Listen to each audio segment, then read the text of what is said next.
Welcome to March 14th. We are here with the Frazzlog. Saturday morning, out of work, having fun. No, I'm only working 3 days this week, so I'm going to be doing a lot of Frazzlogs from this bedroom right here of mine. Very, very, very quaint bedroom you have, Frazzleberry, I must say. Thanks. You know what? Honestly, I appreciate that. That's a very fine compliment, sir. This video is a response to Lazy Gamer Nix, my buddy. Yeah, that's right. Nix, you're my buddy. Okay. Now that that is solved, we're talking about my gaming past. A tagged response to Lazy Gamer Nix's gaming past video. I thought it was a pretty cool video. It's been on the back burner for a while, so I figured, let's do it. Let's get it out of the way.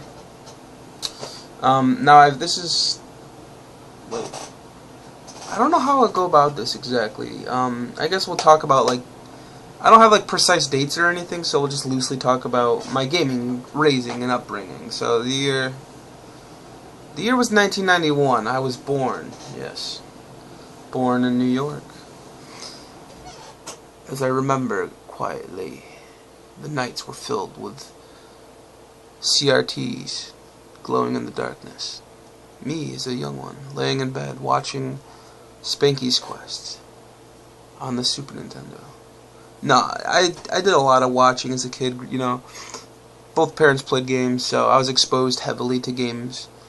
Mainly the Super Nintendo, bad boy right over here. Not so much this NES, that was more at my grandma's, and whenever she babysitted we would play on that, but really the Super Nintendo was my jam. Yeah. I want to say this was about 94, 95. You know, I was about 3 or 4 when I could comprehend the Super Nintendo controller. You know, pushing things and it would affect the TV. Pretty cool concept, I must say. Very, very innovative for the time. Now, let me talk games. My favorite games. I've got a little pile here. Not the full list of games. These are just my top, what do we got? We got 7 games in my hands. Let's talk top 5. Alright. Now this is in no number order. Super Castlevania 4. Fantastic game. Probably my favorite Castlevania game, honestly. Besides it is a remake of the first game, but it's very close between this and the first game. They're both really good games, but easily the best. This game, the memory that goes along with this game is, it was like the night before, like 1st grade, I think. We came home from Kmart after doing some school shopping, and my dad was like, fucking Castlevania, let's buy it. So he bought Castlevania 4, and he was like only on like the 2nd level or something. It was in the caves, or the mine. I think it was the caves with the like, it was very calm music playing. I remember watching them before, like, trying on my new pants and stuff, and getting ready to go to bed because school was coming up. So, Castlevania was always a good game to me. This is another top game. Super Mario All-Stars. Fucking, there's not enough memories for this. There's too many. I can't even talk about it. Let me just say I spent many hours playing this game. To this day, I don't think I've ever beat Mario 2 or Mario 3.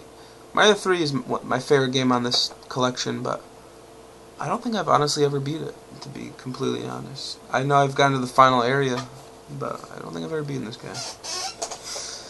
Super Mario World. Obviously, you can't have a list without this game on there. It's Super Mario World. Do you know how many times I've played this game, like, 2-player mode? Do you know how many times? I'm trying to think of a distinct memory that came with this game. I can't think of one, though. There's just so many. But Super Mario World, you can't have a top list without that being there. Back in the days of me being a Zelda fanboy, we had Link to the Past. Really good game. I don't think it's the best Zelda game. I don't think Ocarina of Time is the best Zelda game. But this is definitely up there. It shits on all the handheld games. It shits on the NES game, the second NES game. Yeah, I like it. It's a very good game. Yeah, this is in my top list. Flintstones, the Treasure of Sierra Madrox. And for those who didn't know, this is a 2D platformer. Yeah. No, I've actually got a lot of memories. This and another game where me and a YouTube user known as Nick6Cat. Is that your name, Nick? Your YouTube name? I'll link in the description. But me and this guy, go subscribe, by the way. We used to play this game in co-op a lot. You know, there's actually a lot of memories of me playing split screen. Nick, do you remember all the times we played like fucking, you know, like 2-player games on the Super Nintendo? Those were good games. But this game especially. This game was a bitch. I remember there was a night where you were staying the night, and it was raining out really badly at the picnic house. Not the picnic house, but the picnic trailer. And I just remember we were playing in my bedroom, we were playing Flintstones. It's a good game. Good game. Batman Returns, beat 'em up, and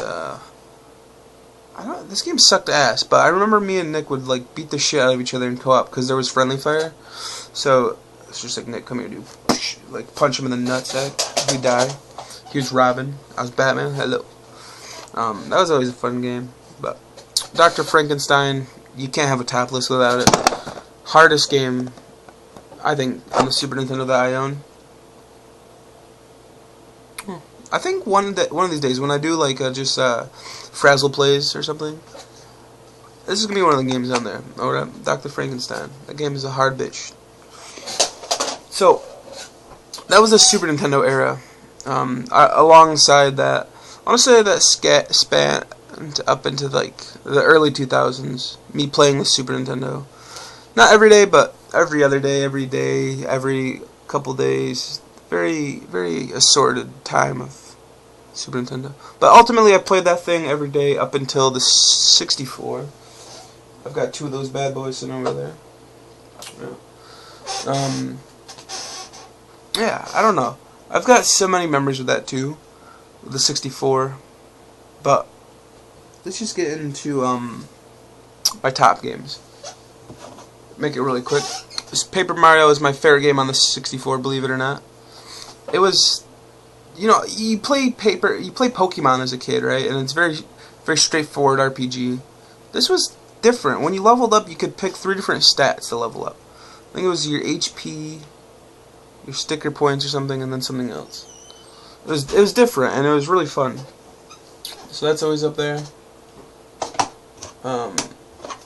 Of course, Super Mario 64. You can't make a top list without that.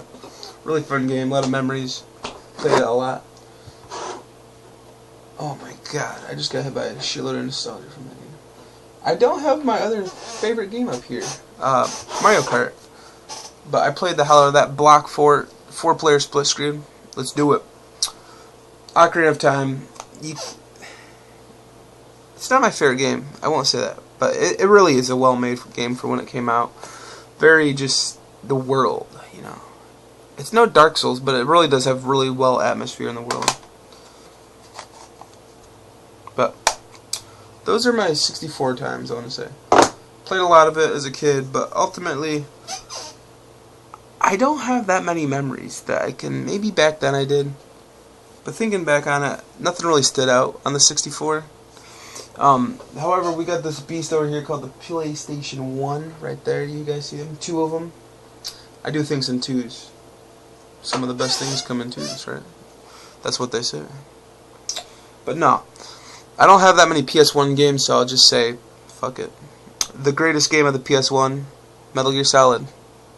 I don't even own it because it was that good I sold it. No, I've got way too many memories to talk about Metal Gear Solid 1. That game itself is a masterpiece. It taught me a lot. You know, it changed me personally. I think it made me level up mentally. But Metal Gear Solid 1, that's the game. So along with Metal Gear Solid 1, we played a lot of Symphony of the Night. The game pissed me off as a kid. Very confusing. But I liked Castlevania, so I kept playing it. You know, I played a lot of games. Cool Borders was always good. Sled Storm was good. I never played the Final Fantasies. The Hot Wheels game was pretty fun. I think I had a James Bond game, which was pretty good. That was the PS1 era. That was a couple years at least. But Metal Gear Solid definitely took the cake for that generation.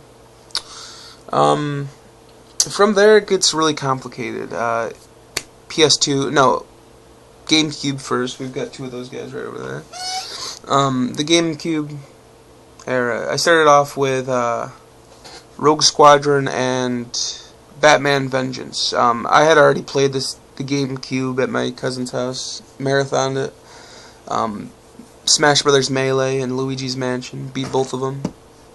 Really fun time. That was a really good time. I should talk about that more in another gaming memory. But Rogue Squadron 2 and Batman Vengeance were my first games. Games that stood out to me: Metal Gear Solid Twin Snakes, of course. Remake to one of my favorite games of all time. And they really did well on it. Really good fucking game. Wind Waker, the best Zelda game of all time. That's on there. I had a lot of fun with that. Eternal Darkness was really fun. The Resident Evil remakes were good. Something else on there. Animal Crossing was always good. Mario Kart Double Dash was fun. Phantasy Star Online. That was a weird game for me. I bought the modem adapter. Not even the Ethernet adapter. Just the phone modem adapter. Because I got really hyped for that game. Fucking George, Tommy Tallarico and Victor Lucas was his name? I think that's it. The guys from G4 back in the day, Judgment Day, they hyped it up really much. They were just like, yeah, you can play this game online with your friends, and there's PvP, and I always wanted to play that game. Me and my cousin, we always wanted to play Phantasy Star Online. So I ended up buying it eventually, and it's really fun split screen, but it wasn't until years later that I actually played it online. That basically covers the GameCube generation, honestly. There was a lot of fun games. There was a lot of fanboyisms with that thing, but we've got the PS2 right here. That is the granddaddy of last... No, it wasn't. It was definitely second place console, though. No doubt for me. You know, top games... Fucking, what is a top game on that thing? The Dot Hack series, the Final Fantasy games, Metal Gear Solid 2, Metal Gear Solid 3, fucking Resident Evil Outbreak, Resident Evil Outbreak 2, oh, fuck, Resident Evil 4 for the GameCube, I forgot that. You know, there's just so many games I can't even mention them all, but Persona 4, oh my god, there's so many games. PS2 era was really good, but ultimately it came down to the big boy, Mr. Xbox. Spent many hours with that guy. We played the fuck. This was the console that defined me. This was the console that put me on the path. The Xbox. Now you're thinking, the Xbox, that was the first console, that was the underdog, that was the newcomer. How can you back something like that? Simple. Simple, my friend. Simple. I had the best experience. Xbox Live. Xbox Live. Have you played the Xbox Live? Dude, it's got Halo 2. Oh my god. Have you not played Halo 2? No, if you played... don't even respond to that. You don't deserve to respond to that. Okay? I only want to hear your response if you personally sat there and you were in that era. You were sitting there with your Halo 2 and your Xbox. Like every good gamer should have fucking done. Don't talk about Halo 2. You don't deserve to. But, yeah, we had Halo 2, we had Far Cry, we had Halo 1, we had Splinter Cell Chaos Theory, we had Battlefield 2. List goes on, list goes on.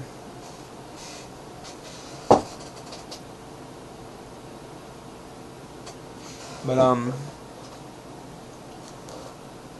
yeah, ultimately, man, the Xbox set the standard for that generation, for what was to come. What was to come. I love it. Yeah, that's pretty much my gaming path. I didn't go into dates that much, but I want to say I got into gaming around 4 or 5. Played it up until my next evolution point, which was Metal Gear Solid 1 on the PS1, which was, I want to say I was 9 or 10. And then the next evolution point was Halo 2 on the Xbox, which was 2005. That's what set me on my gaming path. Alright. I think that sums it up pretty well there. I mean, there's so much to talk about in your gaming history, so I want you guys to make video responses. Richard, I really want to hear yours, dude. If you're watching this far, I want to hear yours, man. All right. Bye bye.